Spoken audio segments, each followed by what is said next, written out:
Good morning, class 10th.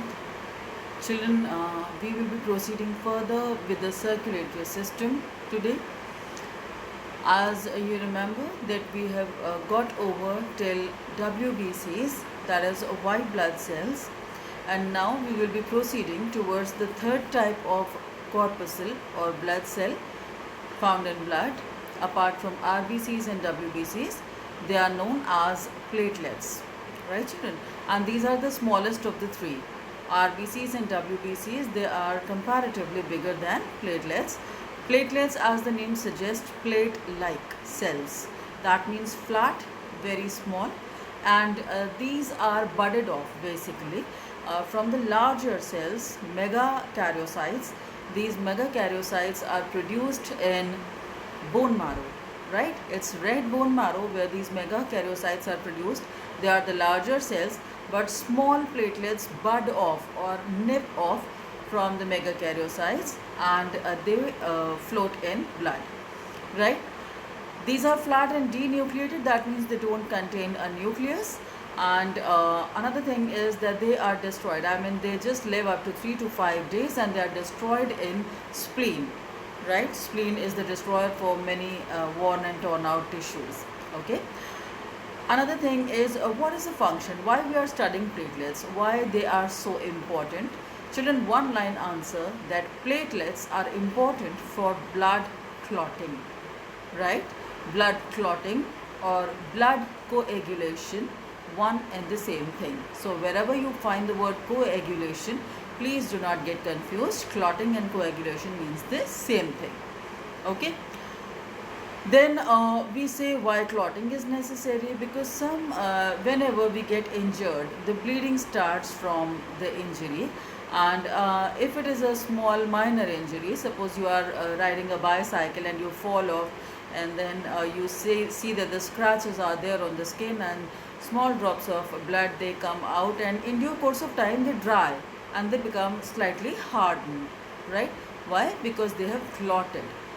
They have clotted, and this is something that has plugged in your wound, that has blocked this space from where the blood was coming out, and this plugging of wound actually prevents the blood loss from the body, right?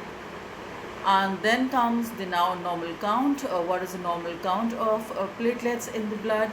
Children, the normal count, it depends. I mean, different pathology labs give you different counts here, but the range goes from 1.5 lakhs to 4 lakhs, right, per millimeter cube. Okay.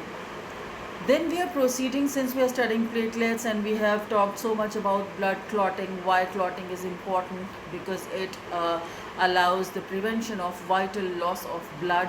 It plugs the wound. It doesn't allow profuse bleeding.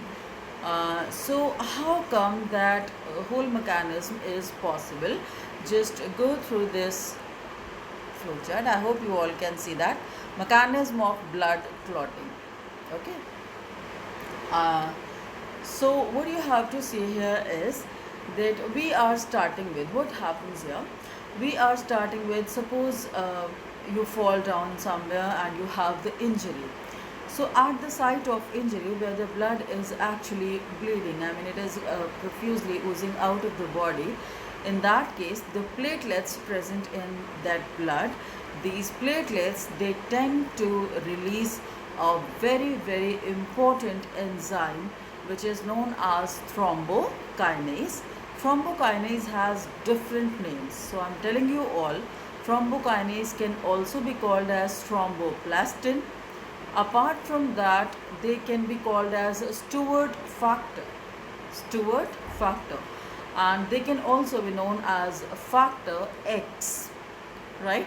So you have to understand all these names here, but most importantly you should realize that thrombokinase is an enzyme which is released by the platelets, not usually, no, it is not released usually in the blood. It is only released by the platelets when you are suffering an injury. So at the site of injury, whatever platelets are there, they will release this enzyme thrombokinase or thromboplastin, and this thromboplastin is actually the hero of whole mechanism of blood clot, right? This thrombokinase needs some help of supporting actors, right? So here the supporting actors are calcium ions and vitamin K. Vitamin K is important because of the rest of two equations that you will be studying here. For the synthesis, you must be seeing that the name prothrombin is there, and fibrinogen is there. Both the blood proteins, these are blood proteins, and these are basically dependent on vitamin K for their synthesis, right? So calcium ions and vitamin K, these are the supporting actors. They have the supporting role in the activity of thromboplastin. Now what does this thromboplastin do? It converts the first protein, prothrombin. This is the first blood protein, prothrombin, which is in inactive state, and we have to convert it into active state, right?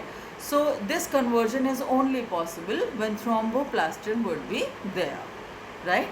Once this conversion is done, that means now you have thrombin in the active state, and the next step is dependent on active thrombin, right? In the presence of active thrombin, the soluble fibrinogen protein, this is the second blood protein, the soluble fibrinogen converts into insoluble fibrin. Why we are saying soluble to insoluble? Because when something is soluble, it loses the identity. It is not tangible, you can't feel it, right? But when it becomes insoluble, that means now it is tangible, you can feel it, right? So when fibrinogen is soluble, it is mixed with blood, so it cannot help plugging in the wound. It has to be in solid state somewhat, right?